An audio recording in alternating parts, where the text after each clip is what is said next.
In the day's other news, Israel is headed toward an unprecedented third election in less than a year after a key opposition figure failed to form a government.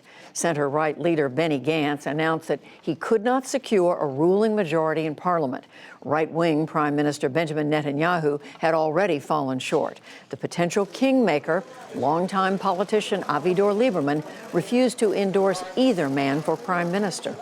If we roll towards election, it's because of lack of leadership. One, Gantz, was not ready to accept the president's plan for unity.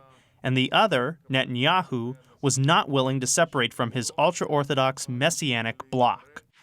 Under Israeli law, any member of parliament may now try to form a government over the next 3 weeks. Otherwise, the country's voters will have to go back to the polls.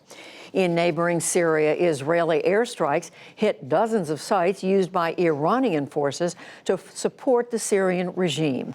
An activist group reported that 23 were killed, including 2 civilians. State TV showed people gathered around crumbled bricks and damaged homes just south of Damascus. But Syria claimed that it shot down most of the missiles. The strikes were retaliation for rocket fire on the Israeli-controlled Golan Heights. The president of Iran, Hassan Rouhani, claimed victory today after a crackdown on protesters. He praised thousands of pro-government demonstrators shown on state TV chanting anti-American slogans. And he told a cabinet meeting that the protests over gasoline prices were fomented from outside. The rebels were organized and armed and were precisely following a scheme plotted by the backward states of the region, as well as the Zionists and Americans. Our people have come out victorious in different incidents and in the face of the enemy's plots. This time also in riots that were the enemy's plot for creating insecurity, our people gained complete victory.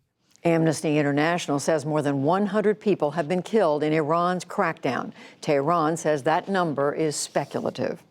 Britain's Prince Andrew is giving up his public duties amid an outcry over his friendship with Jeffrey Epstein.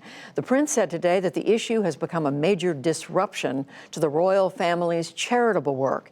Epstein was charged with sex trafficking in the United States before he committed suicide in jail last August. Andrew was widely accused of appearing insensitive toward Epstein's victims in an interview this past weekend. Back in this country, the president of the United Auto Workers has resigned after being implicated in a federal probe of bribery and embezzlement. Gary Jones stepped down today, shortly after the union moved to oust him.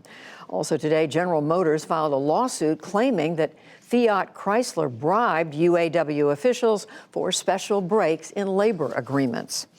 A new wave of forced power blackouts is underway for some 170,000 people across northern and central California. Pacific Gas and Electric began the shutoffs today to prevent high winds from downing power lines and sparking more wildfires. It is the latest in a string of much criticized outages, and it could last into Thursday. And on Wall Street, stocks fell amid new doubts about trade talks with China. The Dow Jones Industrial Average lost nearly 113 points to close at 27,821. The Nasdaq gave up 44 points, and the S&P 500 slipped 11.